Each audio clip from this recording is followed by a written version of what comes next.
Sahabat-sahabat Kristus, salam jumpa dalam acara Sabtu, Sarapan Bersama Tuhan.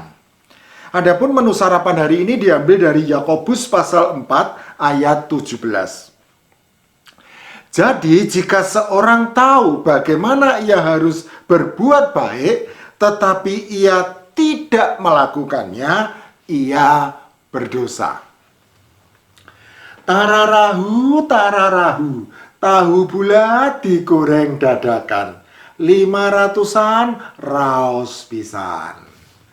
Meskipun tidak secara khusus menghafalnya, tetapi pemberitahuan yang berulang-ulang dari penjual tahu bulat keliling itu melekat kuat di dalam benak saya, karena saya sering mendengarnya. Mungkin kalian juga sering mendengarnya dan tanpa sadar hafal juga, sama seperti saya. Tararahu, tararahu, tahu bulat digoreng dadakan, 500-an raos pisan. Tahukah kalian bahwa tahu itu banyak jenisnya? Pasti tahu. Tetapi tidak ada salahnya jika saya beritahu bahwa berdasarkan bentuknya ada tahu bulat dan tahu kotak. Berdasarkan warnanya ada tahu putih dan tahu kuning. Berdasarkan teksturnya ada tahu biasa, tahu takwa, dan tahu sutra. Berdasarkan asal pembuatannya ada tahu Sumedang, tahu Kediri, tahu Kudus, tahu Bandungan, tahu Jepang, tahu Cina. Berdasarkan cara memasaknya ada tahu goreng, tahu bacem, tahu isi, tahu aci, tahu bakso, tahu petis, tahu kupat, tahu guling, tahu gunting, tahu gimbal, tahu pong, dan tahu-tahu lainnya yang saya tidak tahu dan tidak mau tahu. Tahukah kalian mengapa saya membahas tentang tahu? Pasti tidak tahu. Karena itu saya beritahu. Saya sengaja membahas tahu untuk memberitahu bahwa tahu dan tahu adalah dua hal yang berbeda. Tahu adalah salah satu makanan yang populer di Indonesia, terbuat dari air perasan, biji kedelai putih yang digiling halus, direbus, lalu dicetak. Sedangkan tahu adalah salah satu kata kerja yang populer di dalam kosakata bahasa Indonesia, yang artinya mengetahui, mengerti, mengenal, menyadari. Tahu yang merupakan makanan ejaannya T-A-H-U, dilafalkan tahu. Sedangkan tahu yang merupakan kata kerja ejaannya sama, T-A-H-U, tetapi dilafalkan berbeda, tahu. Secara semantik atau ilmu tentang makna kata dan pergeseran makna kata, hal semacam ini disebut homograf, yaitu istilah homonim untuk kata yang ejaannya sama tetapi lafalnya berbeda.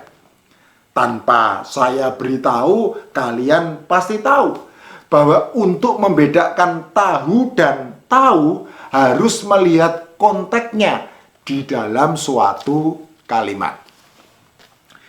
Yakobus menulis, jadi jika seorang tahu bagaimana ia harus berbuat baik, tetapi ia tidak melakukannya, ia berdosa. Yakobus pasal 4 ayat 17. Melihat konteks kalimatnya, tanpa saya beritahu, kalian pasti tahu bahwa yang dimaksud tahu oleh Yakobus bukanlah makanan tahu, melainkan kata kerja tahu. Bahasa Yunani yang merupakan bahasa tulis Perjanjian Baru memiliki 3 kata untuk menggambarkan kata kerja tahu, Yang pertama, epistamai. Kata Yunani epistamai dipakai sebanyak 14 kali oleh para penulis Perjanjian Baru. Biasanya untuk menggambarkan tahu sekadar tahu, sebatas yang diketahui umum. Sama seperti banyak orang tahu nama saya. Epistamai saya sebut tahu seadanya. Yang kedua, ginosko. Kata Yunani ginosko dipakai sebanyak 222 kali oleh para penulis Perjanjian Baru. Biasanya untuk menggambarkan tahu, betul-betul tahu, sebatas yang bisa diketahui lewat studi, pengamatan, maupun pengalaman. Sama seperti sedikit orang tahu nama, alamat, nomor HP, profesi, agama, hobi, keluarga, dan sanak saudara saya.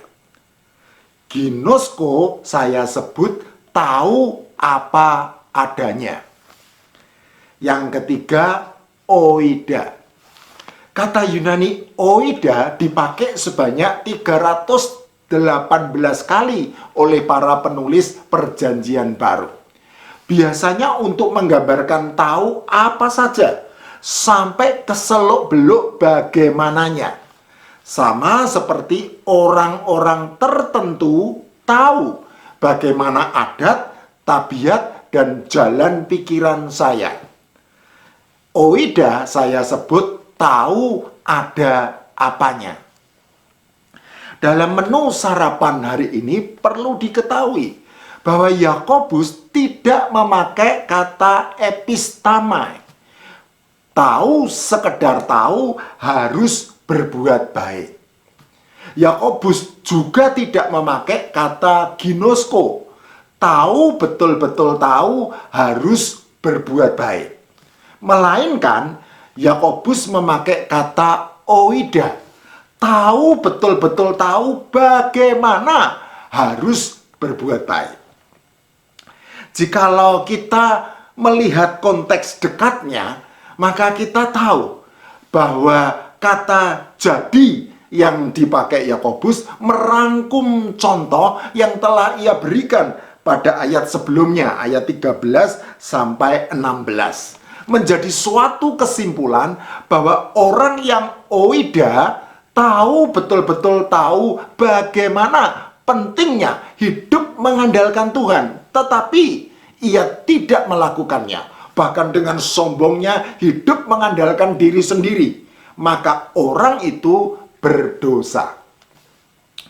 Nampak jelas terang benderang bahwa Yakobus tidak sedang membahas tentang dosa perbuatan, yaitu dosa karena melakukan apa yang jahat, segala sesuatu yang dilarang Allah, melainkan dosa kelalaian, yaitu dosa karena tidak melakukan apa yang baik, segala sesuatu yang diperintahkan oleh Allah. Sahabat-sahabat Kristus, kita cenderung berpikir bahwa dosa itu hanya terbatas pada dosa perbuatan. Sehingga ketika kita tidak melakukan apa yang jahat, tidak membunuh, tidak berzina, tidak mencuri, tidak berbohong, maka kita merasa sebagai orang baik dan tidak berdosa. Padahal masih ada dosa kelalaian. Sehingga meskipun kita tidak melakukan apa yang jahat, tetapi jika kita tidak melakukan apa yang baik, maka sesungguhnya kita bukanlah orang yang baik, melainkan orang berdosa. Yakobus sejatinya sedang mengingatkan hal yang cenderung dilupakan oleh umat Allah, yaitu dosa kelalaian. Dosa karena tidak melakukan apa yang baik. Itulah sebabnya Yakobus dengan jelas dan tegas memperingatkan. Jadi, jika seorang tahu bagaimana ia harus berbuat baik, tetapi ia tidak melakukannya, ia berdosa. Yakobus pasal 4 ayat 17. Sebelum proses belajar mengajar secara tatap muka di kelas dimulai, seorang murid SD menghadap ibu gurunya dan bertanya, "Ibu guru, apakah ibu akan menghukum saya karena saya tidak melakukan apa-apa?" Sang guru menjawab, "Tentu saja tidak. Hukuman hanya diberikan kepada yang melakukan." Murid SD tersebut manggut-manggut, kemudian berkata, "Terima kasih Ibu Guru, saya merasa lega karena hari ini saya lupa sehingga tidak mengerjakan PR yang Ibu perintahkan kemarin." Pernah sekolah? Pernah lupa mengerjakan PR? Pasti pernah. Apakah dihukum oleh guru karena hal yang tidak kita lakukan itu? Saya yakin pasti dihukum oleh guru. Mengapa? Karena meskipun kita tidak melakukan apa-apa, hal itu tetap merupakan kesalahan, yaitu kesalahan karena lalai, sehingga tidak melakukan apa yang diperintahkan oleh guru. Sahabat-sahabat Kristus, bagi kita orang-orang percaya yang sudah hidup baru di dalam iman percaya kepada Tuhan Yesus Kristus, ada tanggung jawab yang besar, sangat besar untuk hidup benar, hidup kudus, hidup berkenan di hadapan Allah. Itu berarti bukan hanya berhenti melakukan apa yang jahat, melainkan juga terus melakukan apa yang baik, yang benar, yang kudus, yang berkenan kepada Allah. Sudah tahu yang dimaksud oleh Yakobus dalam menu sarapan hari ini? Jika sudah tahu, saya tidak perlu lagi memberi tahu, tetapi perlu memberi tahu, yaitu tahu pong khas Semarang. Tahu yang digoreng kopong dan dimakan dengan cocolan saus kecap. Rasanya membuat kangen, menagih terus untuk menyantapnya. Jadi kalau kalian mampir ke Semarang, jangan lupa juga untuk mampir ke warung tahu pong langganan saya, yaitu warung tahu pong Karangsaru yang beralamat di Jalan Pringgading Raya nomor 11D, tidak buka cabang.